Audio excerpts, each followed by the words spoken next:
آمنوا اتقوا الله حق تقاته ولا تموتن إلا وأنتم مسلمون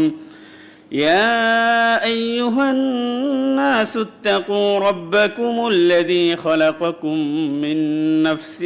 واحدة وخلق منها زوجها وبث منهما رجالا كثيرا ونساء واتقوا الله الذي تساءلون به والأرحام إن الله كان عليكم رقيبا يا أيها الذين آمنوا اتقوا الله وقولوا قولا سديدا أعمالكم ويغفر لكم ذنوبكم ومن يطع الله ورسوله فقد فاز فوزا عظيما أما بعد فإن خير الحديث كلام الله وخير الهدي هدي محمد صلى الله عليه وسلم وشر الأمور محدثاتها وكل محدثة بدعة وكل بدعة ضلالة وكل ضلالة في النار فأعوذ بالله من الشيطان الرجيم بسم الله الرحمن الرحيم وقضى ربك ألا تعبدوا إلا إياه وبالوالدين إحسانا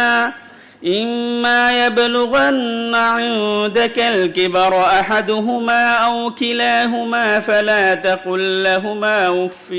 ولا تنهرهما وقل لهما قولا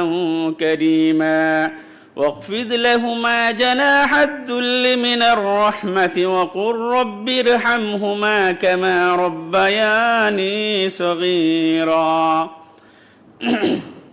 যাবতীয় প্রশংসা যাবতীয় গুণগান সেই মহান রব্বুল আলামিনের প্রতি,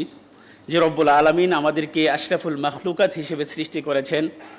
সমস্ত সৃষ্টি জীবের উপরে আমাদেরকে আল্লাহ তাআলা শ্রেষ্ঠত্ব দান করেছেন, আমাদেরকে সম্মানিত করেছেন এবং সম্মানজনক খাবার, সম্মানজনক পানাহার করার যে নিয়ামত আমাদেরকে দিয়েছেন অন্য কোনো সৃষ্টিজীবকে সেটা দেয়নি। আমরা শুকরিয়া আদায় করি আলহামদুলিল্লাহ। অতঃপর দুরূদ ও সালাম বর্ষিত হোক আমাদের শেষ নবী আখির নবী, যার আদর্শই আমাদের আদর্শ, সেই প্রিয় নবীর প্রতি আমরা দুরূদ পড়ি সাল্লাল্লাহু আলাইহি ওয়াসাল্লাম। অতঃপর আজকের খুতবার আলোচনা বিষয় হলো যে জান্নাতে যাওয়ার জন্য অনেক মাধ্যম আছে, অনেক কারণ আছে। তো তার মধ্যে একটা মাধ্যম হলো যে পিতামাতা। যে পিতামাতা জান্নাতে যাওয়ার একটা মাধ্যম এবং সাবাব, কারণ এই বিষয়ে ইনশাল্লাহ কথা বলবো এবং খুতবা দেবো ইনশাল্লাহ, মা তৌফিক ইল্লা বিল্লাহ।